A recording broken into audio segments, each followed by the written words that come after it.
Welcome back to 41 Today Lifestyle, everyone. I'm joined by Dr. Kent from Skincare Physicians of Georgia, and we're talking about a very important topic, I must say, and that's skin cancer. Yes. How are you, my friend? I'm great, hope you are. This is the most important time of the year that we need to be protecting ourselves coming up to summer.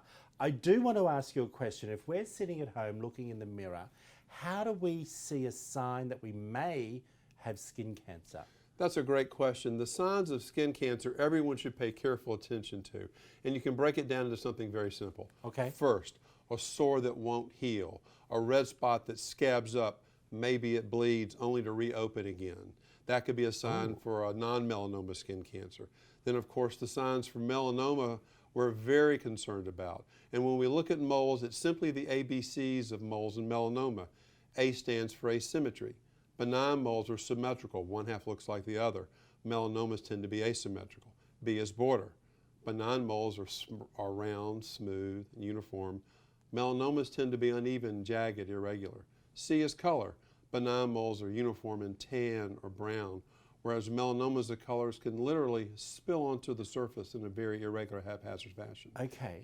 Now, are there different forms of treatment for skin cancer? Because I have been told there's creams, there's cutting them out, there's potions and lotions out there on the market. Sure. The treatment for skin cancer depends a lot on the specific type of skin cancer, the location of the skin cancer, and the extensiveness of the skin cancer. So based upon that, we as specialists in the skin are able to correctly pick out the specific treatment for the ideal skin cancer. Okay, is skin cancer hereditary?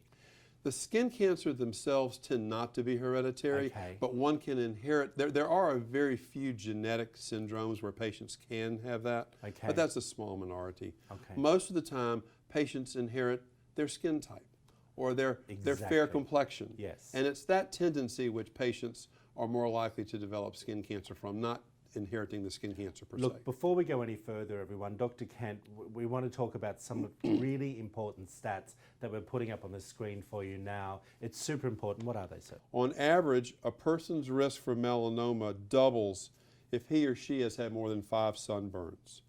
And regarding indoor tanning, more than 400,000 cases of skin cancer in the United States are linked to indoor tanning, with almost 250,000 cases of basal cell carcinoma and over 160,000 squamous cell carcinomas. Interestingly, more people develop skin cancer because of tanning beds than develop lung cancer because of cigarettes. What? That's crazy. Who would ever have thought? I know in my home country in Australia, they're barred. You cannot go into a tanning salon. You have spray tanning, but not a tanning bed anymore. Right. When is America going to wake up and realize that's what we should be doing here? It's crazy. Yeah. Okay. Now, let's talk a little bit about, I'm watching you at home. How do I know you're the right provider for me to come and see? How do you know when you go onto a website that I'm choosing the right doctor? That's a great question, because the public unfortunately has no yardstick by which to grade their physicians. Yeah. So I think it's important first to look to see if the physicians are board certified. That's number Good one. call. We are board certified dermatologists. We're fellowship trained skin cancer surgeons. We started the practice almost 32 years ago. And so we focus clearly just on our patients' well-being. It's important to make sure that you can check your patients' ratings out online. Yes. Check with their friends and family. That's always a great place to start. Well, Dr. Kent, as always, great information. I'm looking forward to getting down a little bit deeper when it comes to dermatology and the conversation. Wonderful. We appreciate you. If you want to find out more information about Dr. Kent, there it all is up on the screen, everyone. Skincare Physicians of Georgia. And I have to say, after all the interviews that I have done, Dr. Kent seems one of the most knowledgeable. Thank you so much. We really appreciate it. Back after this short break, everyone. You're watching 41 Today Lifestyle.